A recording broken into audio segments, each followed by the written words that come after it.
Gagasan itu asupan pokok demokrasi berkualitas. Gagasan mesti dipertarungkan. Yang terbaik akan menang. Semakin banyak politik gagasan mengisi panggung, politik identitas tak punya tempat bernaung.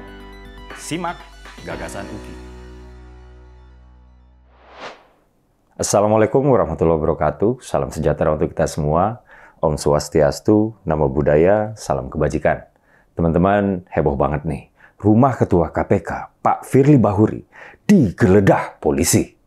Lebih tepatnya Direktorat Kriminal Khusus Polda Metro Jaya pada Kamis kemarin, kemarin banget lah ya. Dikutip dari kantor berita kompas.com, Rumah Ketua Komisi Pemberantasan Korupsi, Firly Bahuri, yang terletak di Kompleks Perumahan Villa Galaksi, Jakasetia, Bekasi Selatan, dipastikan digeledah. Penggeledahan dilakukan oleh penyidik dari Direktorat Kriminal Khusus Polda Metro Jaya. Nah, Pak Irwan Irawan, Ketua RW 09, yaitu Pak RW-nya lingkungan tempat Pak Firly ya, mengakui penggeledahan sedang berlangsung. Dia bilang, lagi proses penggeledahan di rumah Pak Firly Bahuri. Nah, Irwan juga bilang bahwa dirinya nggak tahu apakah Pak Firly Bahuri berada di dalam rumah atau tidak. Disebutkan oleh kantor berita kompas.com bahwa aparat Polda Metro Jaya dari Direktorat Kriminal Khusus udah ada di lokasi sekitar jam 10 pagi, Kamis yang kemarin ya. Ada puluhan aparat yang bersiaga di lokasi. Mereka mengenakan baju putih. Gak cuma aparat dari Satuan Direktorat Kriminal Khusus, aparat dari Satuan Patroli Perintis Presisi, Polres Metro Bekasi, ya Bekasi Kota, juga turut mendampingi rombongan tersebut. Dan hasil dari penggeledahan yang memakan waktu selama 3 jam ini, polisi membawa 2 koper dan 1 tas.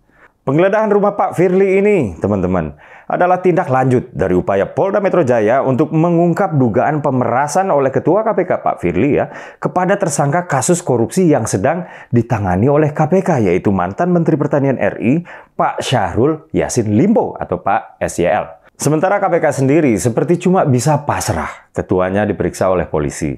Dikutip dari kantor berita CNBC Indonesia, juru bicara KPK, Pak Ali Fikri, mengatakan bahwa dia atau KPK menghormati penggeledahan yang dilakukan oleh Polda Metro Jaya di rumah Ketua KPK, Pak Firly.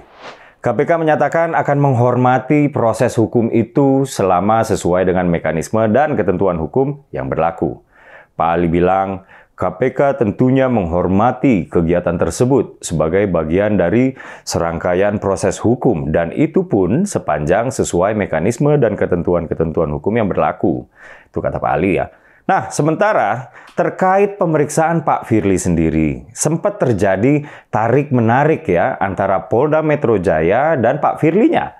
Polda Metro memanggil Pak Firly, sementara Pak Firly minta untuk diperiksa di Mabes Polri, lebih tepatnya di Bareskrim Polri. Buat teman-teman yang nggak tahu bedanya, Polda Metro itu adalah kantor kepolisian untuk tingkat provinsi yang dalam hal ini adalah DKI Jakarta.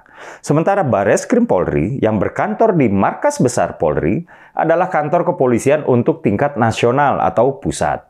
Singkat cerita, dipenuhilah permintaan Pak Firly. Jadi dikutip dari kantor berita CNBC Indonesia, Pak Firly Bahuri memenuhi panggilan penyidik di Treskrimsus Polda Metro Jaya untuk menjalani pemeriksaan sebagai saksi ya, saksi untuk kasus dugaan pemerasan mantan Menteri Pertanian Syahrul Yassin Limpo di Bareskrim Polri Selasa kemarin. Artinya pemeriksaan terjadi sebelum penggeledahan di rumah Pak Firly. Saya agak nggak ngerti kenapa Pak Firly secara khusus merequest untuk diperiksa di Bareskrim Polri. Dan request ini dipenuhi pula oleh Polda Metro. Emang bisa gitu ya? Anyways, teman-teman, saya berharap kasus ini dituntaskan setuntas-tuntasnya. Karena kasus hukum harus ditegakkan. Dan semua orang sama kedudukannya di mata hukum. Equality before the law. Di saat yang bersamaan, saya juga berharap pengusutan kasus SYL oleh KPK nggak terganggu karena adanya dugaan pemerasan oleh Ketua KPK kepada SYL. Kalau bisa diungkap kedua-duanya, why not? Publik justru akan senang. Kepercayaan publik kepada KPK dan Polri sebagai institusi penegak hukum yang dapat saling menyeimbangi satu dengan yang lain juga akan semakin membaik. Jangan sampai kasus Pak Firly justru mengubur kasus Pak SYL dan juga sebaliknya. Jangan sampai kasus yang satu menyandera kasus yang lain.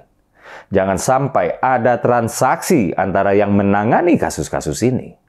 Sementara di kasus yang lain, kasus SYL ya, apabila terbukti ada dana yang mengalir ke Partai Nasdem, partainya SYL, maka Partai Nasdem harus dibubarkan demi hukum, sesuai undang-undang partai politik yang berlaku.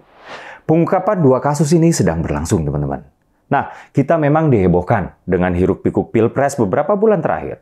Tapi kita nggak boleh meleng sedikit pun dari dua kasus penting ini. Salah-salah, nanti malah terjadi lagi nih, cicak versus buaya jilid ke sekian lah ya, KPK versus Polri.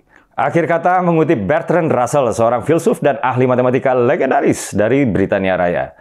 Government can easily exist without laws, but law cannot exist without government. Pemerintah bisa dengan mudah tetap ada ya tanpa hukum, tapi hukum nggak bisa ada tanpa pemerintah. Izinkan saya melengkapi, pemerintah tanpa hukum adalah tiran, sementara hukum tanpa pemerintah adalah kosong. Saya Dedek Prayudi, wassalamualaikum warahmatullahi wabarakatuh.